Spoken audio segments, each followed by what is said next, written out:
આદેશમાં કહેવામાં આવ્યું છે કે હાઈકોર્ટમાં કોઈ પણ કેસમાં સુરક્ષિત રાખેલો ફેંસલો વધુમાં વધુ 3 મહિનાની અંદર હવે હાઈકોર્ટે સંભળાવી દેવો પડશે।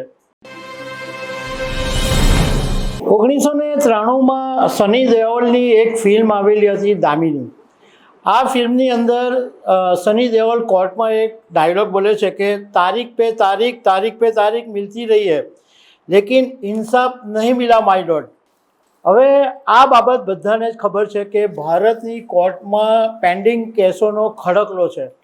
એટલા બધા પેન્ડિંગ કેસો છે કે નિકાલ નથી આવતો, પરંતુ આજે સુપ્રીમ કોર્ટે લાલ આંખ કરી છે અને હાઈકોર્ટોને કીધું છે કે કેસોનો ઝડપી નિકાલ કરો। તો સુપ્રીમ કોર્ટે આજે જે કીધું છે એના વિશે હું તમારી સાથે વાત કરીશ। મારું નામ રાજેશ શાહ છે અને તમે જોઈ રહ્યા છો ગુજરાતના સૌથી મોટા ડિજિટલ ન્યૂઝ પ્લેટફોર્મ ખબરછે.com।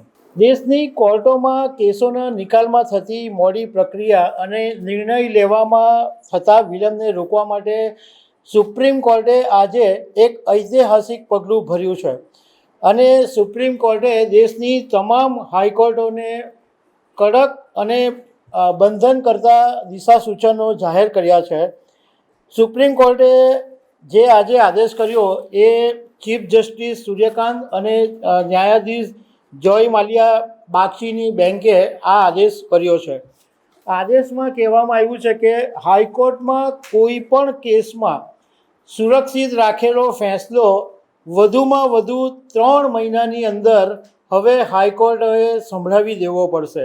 જામીન સંબંધિત કેસોમાં બને ત્યાં સુધી સુનાવણીના બીજા જ દિવસે ચુકાદો આપી દેવો પડશે અને એ જ દિવસે જેલના અધિકારીઓને પણ જાણ કરી દેવાની રહેશે।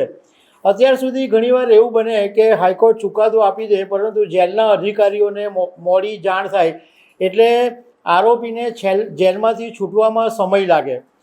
સુપ્રીમ કોર્ટે એવું પણ કીધું છે કે જે કેસોમાં આરોપીઓ પહેલેથી જેલમાં છે તેમને જામીન મળ્યાના એ જ દિવસે અથવા વધુમાં વધુ બીજા દિવસે જેલમાંથી મુક્ત કરવા પડશે। સુપ્રીમ કોર્ટના નવા નિયમ પ્રમાણે કોર્ટે ચુકાદો આપતી વખતે માત્ર તેનો જે મુખ્ય નિર્ણય છે એ તરત જાહેર કરવાનો રહેશે, પરંતુ એની જે આખા કેસની જે પૂરેપૂરી વિગતો છે એ 7 દિવસની અંદર હાઈકોર્ટની વેબસાઇટ ઉપર મૂકવી ફરજિયાત રહેશે અને આ સાથે કયા કેસનો ચુકાદો કઈ તારીખથી સુરક્ષિત રાખવામાં આવ્યો હતો એની માહિતી પણ હાઈકોર્ટની વેબસાઇટ ઉપર મૂકવી પડશે। જો કોઈ જજ 3 મહિનામાં સુરક્ષિત રાખેલો ફેંસલો નહીં સંભળાવશે તો રજિસ્ટ્રાર જનરલ આ કેસ હાઈકોર્ટના જે ચીફ જસ્ટિસ હશે એની સમક્ષ મૂકશે અને ચીફ જસ્ટિસ પાસે એટલી સત્તા હશે કે વધુમાં વધુ 2 સપ્તાહનો સમય આપી શકશે અને એમ છતાં પણ જો નિર્ણય નહીં આવશે તો પછી આ કેસને સુનાવણી માટે બીજી બેન્ચને ટ્રાન્સફર કરી દેવામાં આવશે। સુપ્રીમ કોર્ટનો આદેશ આજે એટલા માટે આવ્યો કે સુપ્રીમ કોર્ટની અંદર ઝારખંડના એક વ્યક્તિએ અરજી કરેલી છે અને આ અરજીમાં કીધું છે કે ઝારખંડ હાઈકોર્ટે ફોજદારી અપીલ પર અંતિમ ચર્ચા સંભળાવ્યા પછી 3 વર્ષથી ફેંસલો સુરક્ષિત રાખ્યો છે અને આજ સુધી કોઈ નિર્ણય લેવામાં આવ્યો નથી।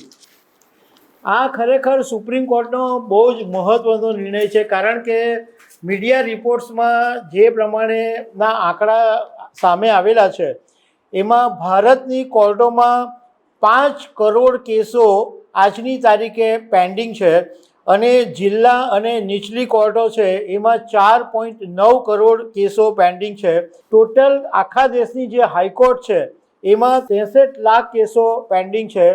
સુપ્રીમ કોર્ટમાં 92,000 કેસો પેન્ડિંગ છે। ગુજરાતની વાત કરીએ તો ગુજરાત હાઈકોર્ટની અંદર 1.74 લાખ કેસ હજુ પેન્ડિંગ છે અને ગુજરાતની જિલ્લા અને નીચલી કોર્ટોની અંદર 19.67 લાખ કેસો પેન્ડિંગ છે। એટલે ગુજરાતની અંદર જ 21 લાખ કેસો હજુ પેન્ડિંગ છે। એટલા માટે જ ઘણા બધા લોકો કોર્ટ જવાથી ડરે છે કે કોર્ટમાં જાય તો ધક્કાને ધક્કા ખાવા પડશે અને વર્ષોના વર્ષો સુધી કેસનો નિકાલ નહીં આવે. તો દર્શક મિત્રો, આવી અનેક વાતો સાથે અમે તમને મળતા રહીશું. આભાર.